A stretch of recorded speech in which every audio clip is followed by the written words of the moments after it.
Hello everyone, we are still in Prague and our special guest is Vit Jedlicka. Hey. Hello, Hello. Could you say something about you to our viewers in Poland? Well, I think quite a lot of people know me, even in Poland. I'm sure. It's Liberland, I think, was covered by mainstream media in Poland as well. That was nice. We built a new country between Croatia and Serbia. It's a small plot of land, right? It's only 7 square kilometers, built on libertarian ideas. And we got amazing following from the rest of the world. There is apparently large demand for building new countries based on freedom. And it's great to have 7,000 Polish people also in our diaspora, people that applied for citizenship of Liberland as well. Yes, people are highly interested in this idea. I think it's based on that every country in Europe works in the same way, yeah? Social policy, high taxation, and people looking for something new, I think, yeah? And a country based on freedom, we don't have such a country on the earth, yeah? But to be honest, like in Europe there is Monaco, there is Liechtenstein, there is also Andorra, for example. There was a very special case where the tax was based on a head. There are other places like Singapore, Hong Kong. So there is a lot of places, but they usually are very expensive. It's almost impossible to become citizen there. That's the point. It is of course place of huge prosperity usually, and apparently there is a great way to push for more freedom by making more of these spaces on the planet. That's true, but these country cities, yeah, let's call it this way. As you said, it's extremely hard to become a citizen of one of these. Yeah, so the idea of Liberland was much open for the new people. Yeah. Yes, and it's not that hard to become citizen of Liberland. Basically, we ask people to contribute, to take active part in its development for some time. Or of course contribute financially a little bit. It's comparable to golf course fee. What is the cost of citizenship of Liberland? And we really believe that after this initial fee and with enough flow of people coming in, we can easily build the country from scratch, and it can be based on voluntarism, a completely voluntary relationship between the state and its citizen. Yeah, it sounds like a minarchist country, yeah? Yes, we're building a minarchist country. We're always looking how to decentralize and privatize even the traditional state businesses. So with Liberland we really wanted to take care only of justice, security and diplomacy and nothing else. The diplomacy is a little bit wide. If you think about it in that way, I think we will have to cut. How you find this piece of earth which is now owned by any state? Because I think that in Europe it's not much such a spaces, yeah? Liberland is a special case in which basically it was always said that it's Serbia, but Serbia never claimed it. Now for the last 18 years or 27 years, depending on how you look at it, they have basically given up their claim to this piece of land, and Croatia was always telling this piece of land belongs to Serbia. And if Croatia actually ever claimed this piece of land, they would lose the border dispute with Serbia. So it's a very special situation legal situation in which they created this legal vacuum around this piece of land. So now they're saying this is not no man's land, but it's not ours as well, which doesn't really make a logical sound. And I saw a great opportunity in this region because it's one of the most impoverished regions in Europe. I mean, the average wage is roughly 300 euro, and there is 40% unemployment rate in the region. So I thought it would be interesting contrast to see freedom coming in, you know, making all these opportunities possible. And actually we're bringing 500,000 people there, while another 500,000 people have left this region because of not enough opportunities. But the question was much more simply, yeah? How you heard first about this land, this easy, case? Right? We've got Google these days. You go for no man's land, you check all the available places. Oh, so it was so easy, yeah? I thought about a great story, which is just very easy. But it took us a while, and then it took me a while to make a choice. We almost end up between Egypt and Sudan on this territory. Luckily we didn't. So I think we choose the right spot for creation of a free country. Europe, I would say, because of the contrast, and of course also culturally, it's much better for us. But Liberlanders are coming from all around the world right now, right? It's 600,000 people from all the continents, all the countries that exist. Yeah, that's true. And that will be truly multicultural society. Yeah? How is it going right now, today? What happened? Because I heard that Croatia and Serbia got a deal to block the Liberland. It's not true. First of all, it's some misinformation. Serbia was always very supportive of what we were doing. At the beginning, they stated they don't mind creation of Liberland on this territory, despite the rest of the world basically claiming this piece of land is Serbia. So that's not true, and we never had any problem with that. We always had friendly relations on all levels. The local mayor of Apatin municipality, which is the closest town to Liberland, is our good ally. He supports us very strongly. So that's not true. And in Croatia, of course, the situation is difficult. I would say that there is some misunderstanding of what Liberland is, I would say. Plus, there are some people that are afraid of it, I would even say, because the actions that they're doing imply that. And they said that we might be one of the biggest threats to Croatian national sovereignty and territorial integrity. But honestly, we are not. We are not claiming a piece of land of Croatia. We're trying to bring prosperity to the region, and we want to be good neighbors with them.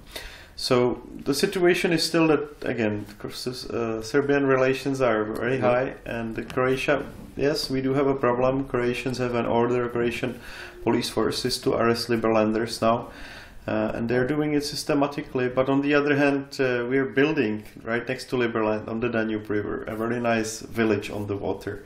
And behind me there are actually a couple of pictures of the visualizations, how it's going to look like. We would like to launch all of that in April next year.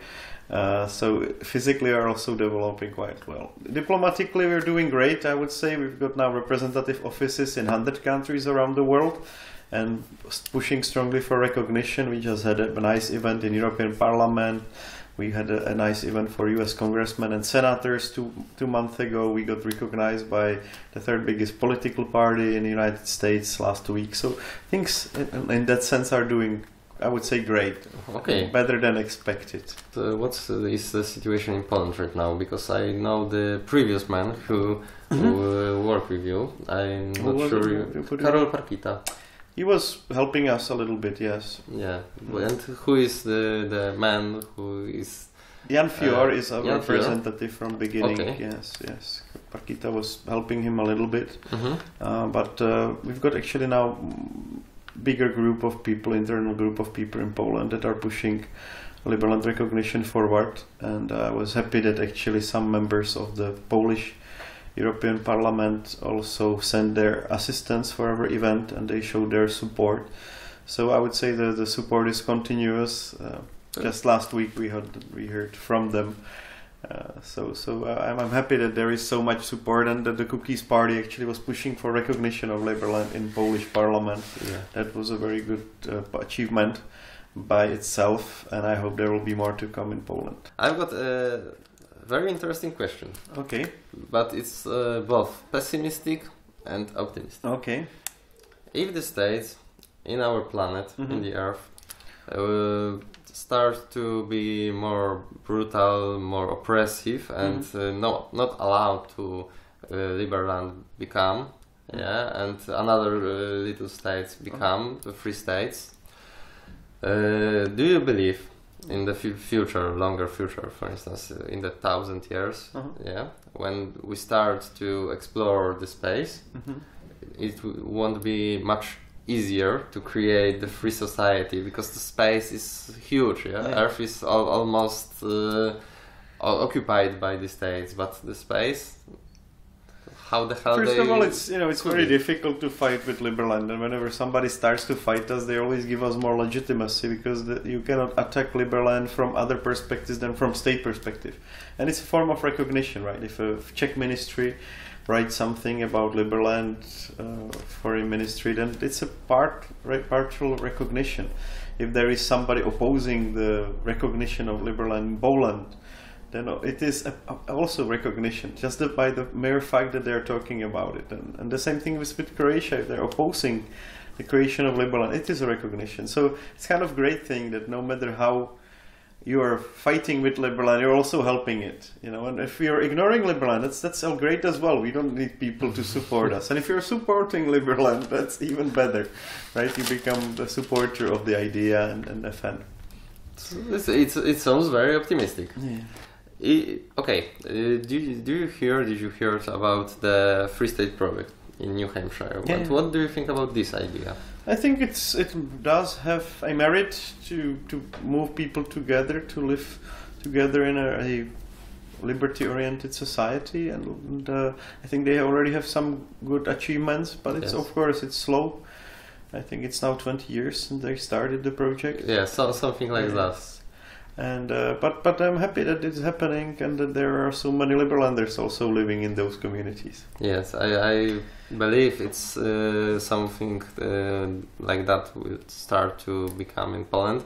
Mm-hmm. It couldn't work. I'm not sure about in Czech Republic, but our local governments have no power to do especially anything. Yeah.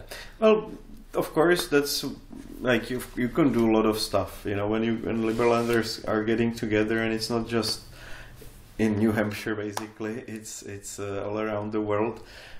Now we've got a nice village in Panama, Honduras, Mexico is also going to be built. Village in Norway, village in Portugal, village in Philippines, a nice island in Belize.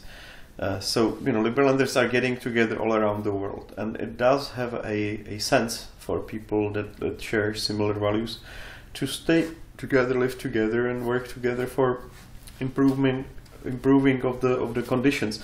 And many of these villages are striving for the status of free trade zone, which I hope will happen very shortly. Also, Liberlanders in Serbia are building up their presence under the flag of free trade zone in Serbia. So I think that's one of the options right now. But of course, Liberland's ultimate goal is to get full international recognition and full sovereignty. Okay, I've got two more questions. Okay. But the first, you already said that you are rather optimistic about the future of the libertarian movement, about the future of Liberland. I can hear it, I caught it. But the last question will be about the new technology. You believe that they can bring us more freedom, for instance, Bitcoin, blockchain, or could be dangerous for our freedom if the state take own of it to destroy the freedom? Well, I have an interesting story for you. There is this paralelní polis. Have you heard about paralelní polis in Prague? Yes. Yes, it's like a special place where you can only pay with Bitcoin. And yes, they rejected to basically register all their sales with the finance ministry, as everybody now who sells stuff has to do because of these communist agents working in the Czech government and implementing the craziest possible controls of the society. And that's great that they're rejecting it, but on the other hand, the blockchain itself is a great registry of sales, right? Yes, that's true. So I think that the important thing about blockchain is the anonymity that has to be implemented if we're thinking that these technologies would actually help people to gain more freedom. Of course, it comes with the fact that it might be misused by people and by criminals. But on the other hand, it is a necessary protective tool. So I think the anonymous blockchains and the anonymity of transactions is something which will be very important. Technologies like Monero, etc., are the key to the future. And of course, the state might go after it. They might try to ban using all the anonymous cryptocurrencies, for example, because they don't have a control over it. But the technology will be always one step ahead, and that's why I'm very positive about it. Yeah, but I'm not afraid about the state who use it, who block it, but the state who start to use it, because as you said, all of the transactions are clearly visible on the blockchain. I mean, they already use it, right? Like if you ask the Secret Service of Czech Republic, what do they think about Bitcoin? They tell you that they have 60% of the transactions paired with identities already. So for them, it's like a great registry of all the sales. Right? They know when you send when you're here in Czech Republic, when you send your Bitcoin somewhere, who sent it and to who received the money in more than 60% of the transactions. Yeah. So the it's people think that, for example, Bitcoin is anonymous, but it's not, because it's tied to your IP address, it's tied to your phone, and it's something that people should think about. how the government of the Liberland should work or will work in the future, or working right now? I think we're combining the best elements, and we're working hard on it to combine the best elements of Republic, which we know worked very well in the United States for 200 years, making very strict rules on what government can and cannot do. And we're combining with some elements of democracy, the ones that worked in Switzerland, so that the majority of society can veto the decisions by the government. And we have a concept of meritocracy, so the more taxes you pay, the more are you contributing to the society, the bigger is your vote to make the decisions. So if majority of the society doesn't like the decision of the majority of the merit holders, then of course that's something which will be stopped. And I think that's a healthy way how to run things. You said that the rule of law in the Liberland is owned by the three huge pillars. Mm-hmm. First is republic, second is meritocracy, and the third is democracy. Yes. So could you say more about that? Yes, the democracy only the negative way. So majority of citizens can veto the decisions by the government. But the government itself is set up by people that hold merits, the people that actually have the shares of the government itself, the people that paid the most taxes are going to be the ones with the most votes. And the third thing is the republic, and it's a very strict set of rules of what government can and cannot do. And I think that's also very much vital. And I'm happy that we had great people from Poland that help us with the constitution. Kacper Zajac, a constitutional lawyer originally from Poland, but he studied in the United Kingdom, was the one that developed our constitution. So there is a great amount of help from Poland itself on the various levels in development of Liberland. Okay, you said that the Croatia is rather the country who is against, not for the idea of Liberland, but I heard about one party, mm-hmm, which not sounds so libertarians, which help you with some stuff. Ivan Pernar, the founder of this political party, is my good friend, and they have skyrocketed from 3% to 14% in the polls recently. So they're a major political player now in Croatia. They're doing a great job. They do have some shared points in their political program with Liberland.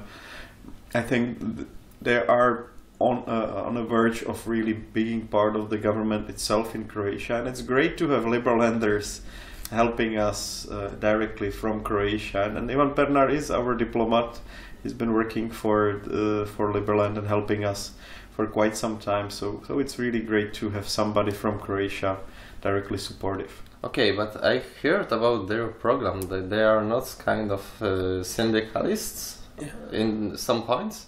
They do have some elements from left and from right, but to be honest, libertarians are also not really on the left or on the right, right? We are for more freedom. That's what binds us together. We are believing in a minimal amount of government that will bring the maximum amount of freedom, and the left and right can be actually on the other side of that spectrum many times. And we see that in the United States as well, right? There is the left political party, which is Democrats, and there are the Republicans, which are the right political party, but then there are libertarians that believe in small government. They cannot be members of either of these parties. So I think that Visit is a great partner for the time being right now at this point for Liberland, and I believe that we will get more political parties supportive of what we're doing in Croatia as well. The last question will be simple. How people in Poland right now, right today, could support the Liberland? I think getting in touch with our local representative office, helping to build it and grow it is a great way. Coming in summer is another great way. Applying for citizenship takes a couple minutes. It's great to have more people that show direct support.